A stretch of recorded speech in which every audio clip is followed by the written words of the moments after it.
고양이는 종종 냉담하고 독립적인 동물로 알려져 있지만 이는 그들의 성격을 오해한 부분일 수 있습니다.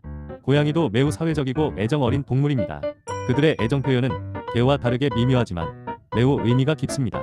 예를 들어 고양이는 몸을 비비거나 부드럽게 머리를 밀며 애정을 표현하고 따라다니거나 무릎에 올라오는 것도 사랑의 표현입니다. 또한 고양이는 천천히 눈을 깜빡이면서 신뢰를 나타내기도 하며 인간과 깊은 유대감을 형성할 수 있습니다. 고양이는 표현이 은밀하지만 그들만의 독특한 방식으로 친밀감을 드러냅니다. 안녕하세요. 오늘은 한국 소주의 도수가 왜 계속 낮아지고 있는지 그리고 그에 따른 장단점을 이야기해 보겠습니다. 최근 몇 년간 한국 소주의 도수는 점차 낮아지고 있습니다. 주된 이유는 소비자들의 취향 변화와 건강에 대한 관심 증가 때문인데요. 과거에는 높은 도수의 소주가 인기를 끌었지만 요즘은 가볍고 마시기 편한 낮은 도수의 소주가 더 선호되고 있습니다. 특히 젊은 세대는 술자리를 즐기면서도 과음을 피하고 적당히 즐기는 문화를 추구하고 있죠. 이에 따라 주류 업체들도 이러한 변화에 맞춰 소주의 도수를 점차 낮추고 있습니다. 하지만 도수가 낮아지면서 생기는 단점들도 있습니다. 첫째, 소주의 전통적인 강한 맛과 이미지가 약해질 수 있습니다. 둘째, 도수가 낮으면 취기가 더디게 올라와 오히려 더 많은 양을 마시게 되어 결과적으로 건강에 좋지 않을 수 있습니다. 셋째, 소주의 맛이 가벼워지면서 강한 맛을 선호하는 소비자들에게는 만족도가 떨어질 수 있습니다. 이처럼 소주의 도수가 낮아지는 현상은 소비자들의 선호에 따른 변화이지만 그에 따른 장단점도 함께 고려해야 할 부분입니다. 감사합니다. 천주교 신부가 결혼을 하지 못하는 이유는 천주교의 독신주의 전통에 있습니다. 독신주의란 결혼을 하지 않고 성적 관계를 피하는 것을 의미합니다. 이로 인해 신부들은 가정이나 개인적인 책임에서 벗어나 오로지 하느님과 교회를 섬기는 데 전념할 수 있습니다. 이러한 독신 생활은 신부들이 자신의 영적 사명에 더 많은 시간과 에너지를 쏟을 수 있도록 돕습니다. 이 전통은 성경에서 시작되었는데 예수님도 결혼하지 않으셨으며 신약 성서에서 사도 바울은 하느님께 자신의 삶을 헌신하고자 하는 사람들에게 독신 생활을 권장했습니다. 12세기경부터 천주교 교회법에 따라 신부의 독신 생활이 공식 규칙으로 자리 잡았고 이를 통해 신부들은 정결을 지키며 하느님께 헌신하는 상징적인 삶을 살아가게 되었습니다. 다른 기독교 교파에서는 신부의 결혼을 허용하기도 하지만 천주교에서는 독신 생활을 예수님처럼 더 높은 부름으로 여깁니다.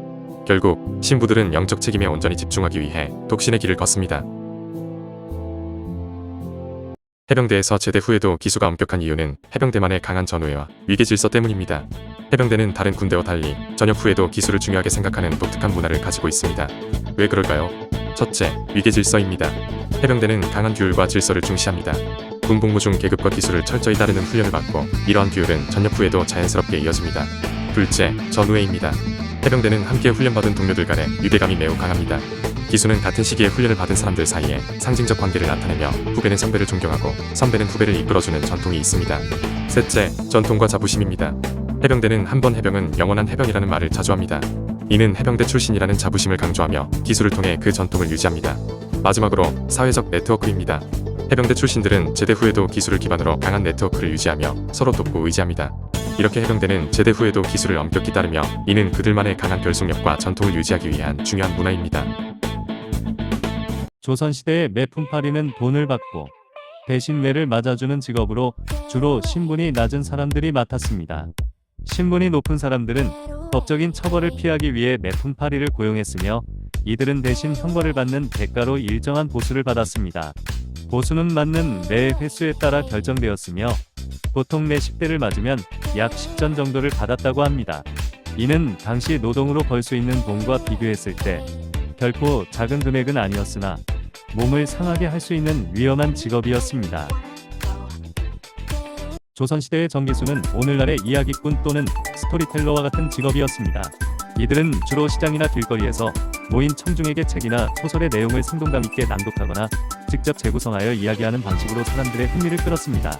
특히 정기수는 대중적인 인기를 끌었던 설화나 고전 소설을 낭독하며 청중의 반응에 따라 이야기를 재밌고 감동적으로 꾸며냈습니다.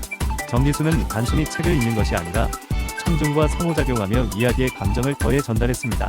그들은 목소리의 변화, 손동작, 표정 등을 활용해 이야기를 더욱 생동감 있게 만들어 대중에게 큰 인기를 끌었습니다.